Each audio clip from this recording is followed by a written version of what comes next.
July 20th, 1969. The most watched broadcast in human history. It's one small step for man, one giant leap for mankind. 500 million people watched it live. History was made. But far from the launch pads and cheering crowds, in a classified facility in Nevada, another camera rolls. Welcome to Velanox. This is the episode about the fake moon landing. Sometimes, the most important part of the history is the part no one was allowed to see.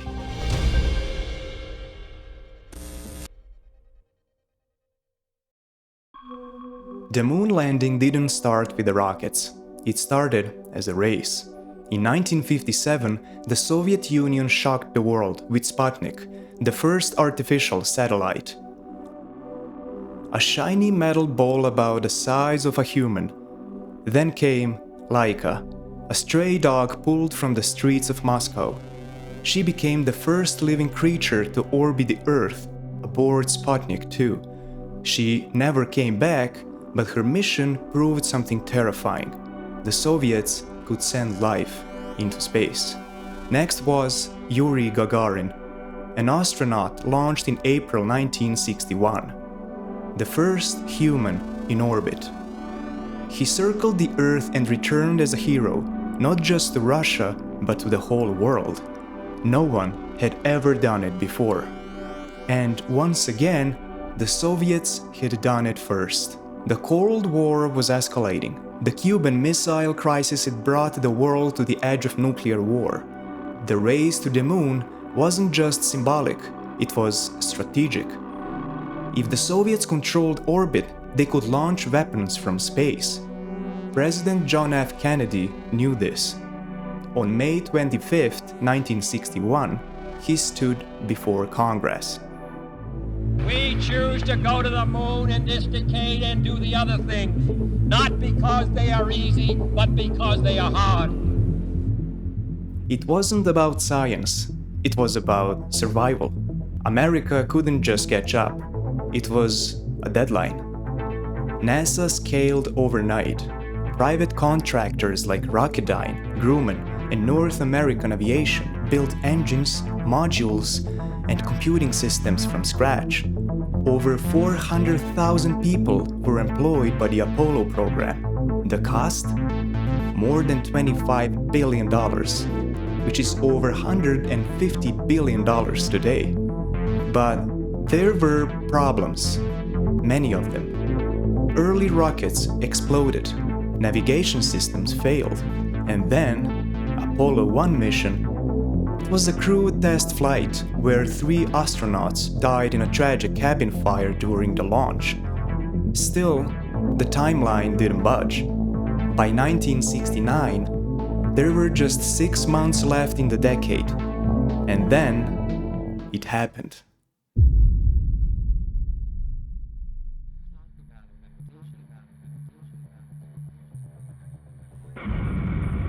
July 16, 1969, Cape Canaveral, Florida. After years of Soviet victories in space and the loss of Apollo 1, this was the America's high-stakes answer. A mission to pull a man on the moon. The new project arrived. Apollo 11 launches with Neil Armstrong, Buzz Aldrin, and Michael Collins aboard. 4 days later, Armstrong and Aldrin descend in the Eagle lander. The world watches. The first step was broadcasted live from 238,000 miles away. A smooth transition, no delay, no static. Perfectly framed camera catches Armstrong descent. Millions cheer. The Soviets go silent. But behind the applause, some noticed what they weren't supposed to. There were no blast crater beneath the lander's engine. No dust on the lander's legs. They were clean, pristine, as if they never touched anything at all. And in that strange silence, the first real question took shape. Did they really land? The man who first dared to ask publicly was Bill Kaysing, a former technical writer at Rocketdyne. Kaysing worked on documents for the same engines that would later power Apollo program. He wasn't a scientist, but he knew enough about the topic. Enough to feel uneasy. In 1974, he self-published a book titled We Never Went to the Moon, America's $30 billion swindle. He claimed the odds of a safe moon landing were near zero. The technical failures, radiation, and impossible deadlines made success improbable. But the most damning part? The footage. He pointed out things that felt off, not to the scientists but to regular people. The flag fluttered in a place with no air. The shadows bent in different directions, like multiple light sources were used. No stars visible in the sky, even though the moon has no atmosphere. Background hills appeared identical in multiple shots, even though NASA claimed they were miles apart. One photo showed a rock marked with the letter C, as if it were a prop. There weren't the technical arguments. They were visual ones, things anyone could notice. And once seen, it's hard to unsee them. Then came the reflections. In several Apollo photos, astronauts' visors reflected strange objects. One showed a figure that didn't appear to be in a spacesuit. Another revealed what looked like studio lighting rigs, horizontal bars, flat light sources. NASA offered no formal explanations. And then, in 2006, it gets even worse. NASA announced it had lost the original moon landing tapes, the highest resolution footage, the telemetry data, the raw transmission files. Gone. They said it had likely been recorded over, reused during a period of budget cuts in the early 80s. Supposedly, no one realized the originals would become historically priceless. 500 million people watched history, and no one saved the master copy. The public had questions, and NASA had fewer and fewer answers. Even a broadcast engineer, commenting years later, asked, "We could barely transmit live video from a football stadium in 1969. How are we supposed to believe they sent a clean, wireless signal from the moon with no delay?" He explained that live outside broadcast gear from that era was massive, unreliable, capable only of short-range transmission under ideal conditions. The moon was 250,000 miles away. Then came the Van Allen radiation belt. Surrounding Earth are zones of highly charged particles, tracked by our magnetic field. To reach the moon, Apollo would have had to pass through them twice. These belts can fry electronics, cause radiation sickness, and even death. NASA claimed they calculated a safe trajectory at an angle that minimized the exposure, that the astronauts spent only minutes inside, that the aluminum shielding, just a few millimeters thick, was enough. But many physicists disagreed. Even brief exposure, they said, could have been lethal, especially for unshielded film. Yet somehow, the cameras worked perfectly. No distortion, no fogging, no radiation damage. And remember, this was 1969, before Kevlar suits, before digital stabilization.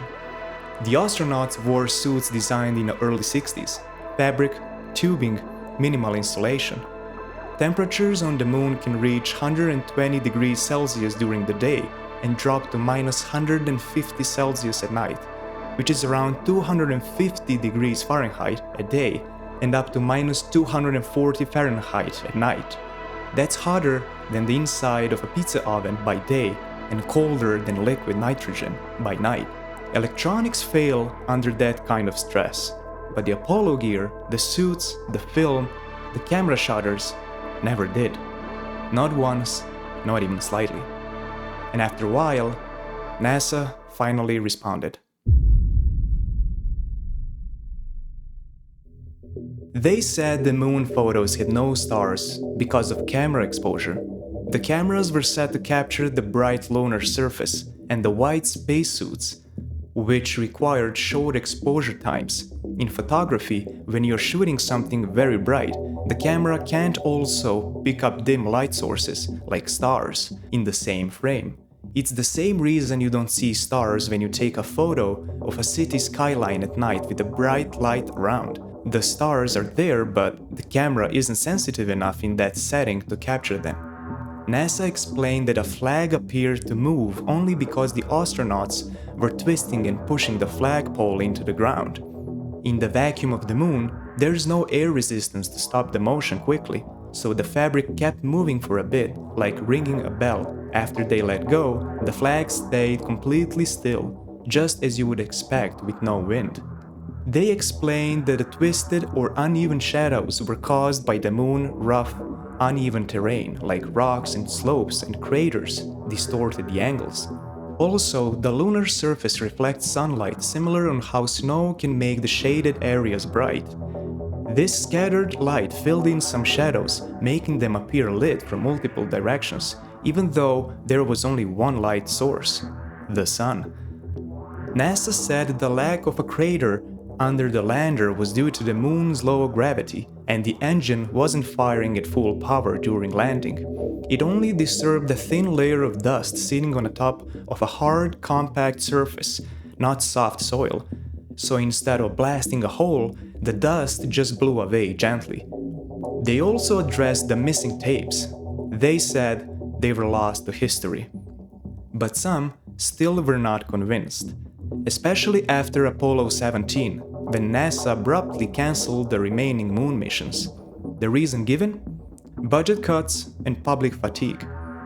But some people saw something else, a cover-up, because after Apollo 17, no one ever went back. And one more thing, every photo, every video, every official statement came from NASA. There were no independent observers, no third-party confirmation, no unfiltered feed. Even today, no one else has walked on the moon. Not Russia, not China, not even Elon Musk. Only the US, only NASA, only between 1969 and 1972. And then, nothing. There's one argument that stops many conspiracy theories in their tracks: the Soviet Union. If America had faked the moon landing, wouldn't the Soviets, their greatest rivals, have exposed it immediately? They had the tracking systems, they monitored Apollo's trajectory, they listened to the radio's transmissions. They would have had everything to gain by exposing a lie. But they didn't. They stayed silent, congratulated NASA, and moved on. Then there's the 500,000 people who worked on Apollo: engineers, coders, flight directors, astronauts. Not even one whistleblower, not one real leak. For a fake landing to work, thousands would have had to stay quiet, forever. So either they all lied, or it really happened. And that is the paradox. So which is more unbelievable? That NASA pulled one of the most complex engineering feats in human history with 1960s technology through our radiation belts with no digital systems, no GPS, and beamed a live video signal from the moon flawlessly in 1969? Or that it was all staged, and the myth simply became too big to question? We may never know for certain. The tapes are gone, the hardware is gone, the people are aging, and the truth, whichever way it leans, remains buried beneath the layer of pride, politics, and time. Maybe we really went, maybe we really saw something incredible, or maybe what we saw was what we were meant to see, and somewhere in a dusty tape in a locked vault, the original cut of history sits waiting, unscreened, unlabeled, untrue.